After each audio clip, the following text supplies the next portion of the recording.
BRS MLA ఎమ్మెల్సీల Kaleshwaram tour ఒక picnic టూర్లా ఉందని, బీఆర్ఎస్ టూర్ను ప్రజలు నిశితంగా గమనిస్తున్నారని, కాళేశ్వరం పర్యటన పేరిట ప్రజలను మభ్యపెడితే ప్రజలు మిమ్మల్ని నమ్మే పరిస్థితిలో లేరని భూపాలపల్లి ఎమ్మెల్యే గండ్ర సత్యనారాయణరావు ఎద్దేవా చేశారు. శుక్రవారం భూపాలపల్లి జిల్లా కేంద్రంలోని కాంగ్రెస్ పార్టీ కార్యాలయంలో కాంగ్రెస్ నేతలు ఏర్పాటు చేసిన విలేకరుల సమావేశంలో ముఖ్య అతిథిగా ఎమ్మెల్యే గండ్ర సత్యనారాయణరావు హాజరయ్యారు. ఈ సందర్భంగా ఆయన మాట్లాడుతూ బీఆర్ఎస్ ఎమ్మెల్యే ఎమ్మెల్సీల కాళేశ్వరం టూర్ పిక్నిక్ టూర్లా ఉందని ఫైర్ అయ్యారు. నిజాయితీగా పనిచేసేది కాంగ్రెస్ పార్టీనేనని ప్రజలందరికీ తెలుసన్నారు.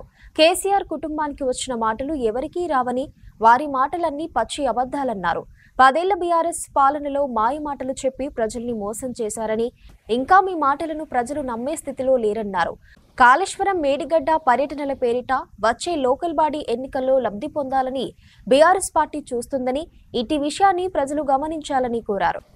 బడ్జెట్లో 6 గ్యారంటీ పథకాలకు డబ్బులను కేటాయించి ప్రజలకిచ్చిన మాటలను నిలబెట్టుకునే ప్రయత్నం చేస్తున్నామని తెలిపారు.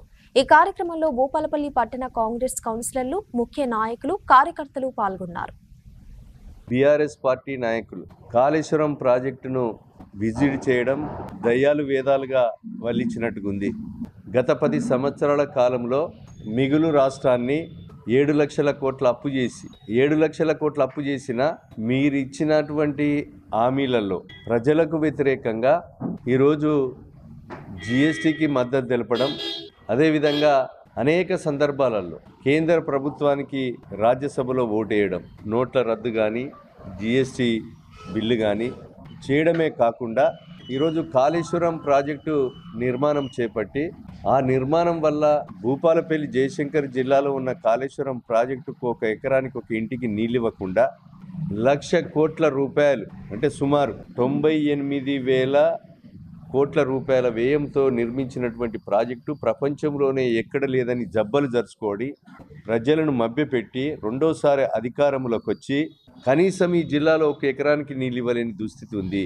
ఈరోజు ఏమంటారు, వాళ్ళే మాట్లాడుతుంటారు. కేసీఆర్ కేటీఆర్కు బిడ్డకు వాళ్ళ కుటుంబానికి వచ్చిన మాటలు ఈ ప్రపంచంలో ఏ తుపాకీ రామనికి మిన్నగా నమ్మే విధంగా చెప్పడము వాళ్ళకి అలవాటు అయిపోయింది. అయితే ఈరోజు ఏముందా 3 పిల్లర్లు కూలినాయి, కూలితే ఏమున్నది దాన్ని పెద్ద రాద్ధాంతం చేస్తున్నారని చెప్పిన వాళ్ళు వాళ్ళే. ఆ 3 పిల్లర్లు కుంగడం వల్ల నీరు లేక గత వాళ్ళ చేసినటువంటి పుణ్యం వల్ల రాష్ట్రంలో ఇబ్బంది పడ్డటువంటి మాట వాస్తవం. వర్షాకాలం వచ్చి మళ్ళీ ప్రజలను మభ్యపెట్టి పార్లమెంట్ ఎన్నికల్లో గుండు సున్నా వచ్చింది, మళ్ళీ ఏ రకంగానైనా లోకల్ బాడీ ఎన్నికలలో లబ్ధి పొందాలి అనేటువంటి ఒక ఆలోచనతోని మీరేం చేసినరా, 7 నెలలు దాటిపోయింది. నెలకు 6,500 మిత్తిగట్టి వాళ్ళు చేసిన అప్పుకు సుమారు 40,000 కోట్ల మిత్తిగట్టి మా బడ్జెట్లో 6 గ్యారంటీ పథకాలు ఏవైతే ఉన్నాయో 6 పథకాలకు మేము స్పష్టంగా బడ్జెట్లో డబ్బులను కేటాయించి ప్రజలకు ఇచ్చినటువంటి మాటను నిలబెట్టుకునే కొరకు మేము చేస్తుంటే ఇంక 2,500 రూపాయలు నడిస్తావా మహిళలకు? నిన్నటిదాకానో రైతు రుణమాఫీ అని, ఉచిత కరెంట్ అని అవన్నీ అమలు చేసిన తర్వాత 2,500 ముచ్చట. నువ్వు చేసిన పుణ్యాన ఒకటెనక ఒకటి మేము మేనిఫెస్టో మా బైబిల్ లెక్క రాస్తూ ఖచ్చితంగా ఈ రాష్ట్ర ప్రజలకు జవాబుదారీతనంగా నిస్వార్థంగా పనిచేయడమే రేవంత్ రెడ్డి గారి ప్రభుత్వం, కాంగ్రెస్ ప్రభుత్వ లక్ష్యం. మీరు గతంలో కూడా మీరు పర్యటించారు. ఆ పర్యటన వల్ల మీరు ఏం ఒరగబెట్టారు? మీరు ఒక కాళేశ్వరం మేడిగడ్డ ఒక పిక్నిక్ లెక్క రావడం ప్రజలు గమనిస్తున్నారు. వీళ్ళకి ఏమైనా మీ యొక్క హైకోర్టులో ఈ నరసింహారెడ్డి కమిటీ వద్దు, ఆ కమిటీ వద్దు అని కోర్టులు వేసుకోవడం ఎందుకు?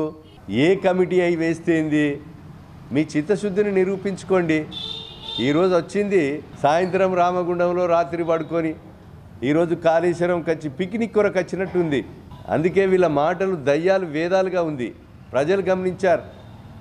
నువ్వు దళితుడిని ముఖ్యమంత్రి చేస్తా అన్న కానుంచి ప్రతి మాట కూడా నీళ్ళ మూటలుగానే అయిపోయింది. వాళ్ళ యొక్క ప్రయాణము, వాళ్ళ యొక్క ఈరోజు మేడిగడ్డ సందర్శన, వాళ్ళ యొక్క పిక్నిక్ అని ప్రజలు ఎందుకు చూస్తున్నారు? ఈరోజు అధికార పార్టీ ఒక విచారణ జరుపుతుంటే ఆ విచారణ వ్యక్తుల మీద ఆయనద్దు ఈయనద్దు ఎందుకు నువ్వు మనిషిలను శంకించవలసిన అవసరం ఏంటి? మీకు చిత్తశుద్ధి ఉంటే దాని మీద మీ అవినీతి బయటపడుతుందని, మీ అవినీతిని కప్పిపుచ్చుకోవటానికి బిడ్డ జైలు ఉన్నది, మీ వేడ జైల్లోకి పోతామో అని చెప్పి ఈరోజు దొంగే దొంగ అని భుజాలు తెరుచుకున్నట్టుగా ముందే మాట్లాడి ఈరోజు వర్షాకాలం ఏడగనబడ్డా పొలాల దట్టాలలో కూడా నీళ్లు ఉంటాయి, ఎక్కడ పడితే ఆడ బొందలలో నీళ్లు ఉంటాయి. కనుక ఈరోజు వర్షం పడుతుంటే గత 6 రోజుల నుంచి ఒక పిక్నిక్ లెక్క వచ్చి సందర్శించి ప్రజలను మభ్యపెట్టడం టానికే ఇది యొక్క సందర్శన. ప్రజలు గమనిస్తున్నారు. మీకు తగిన గుణపాఠం చెప్పడానికి ఈ రాష్ట్ర ప్రజలు సిద్ధంగా ఉన్నారు.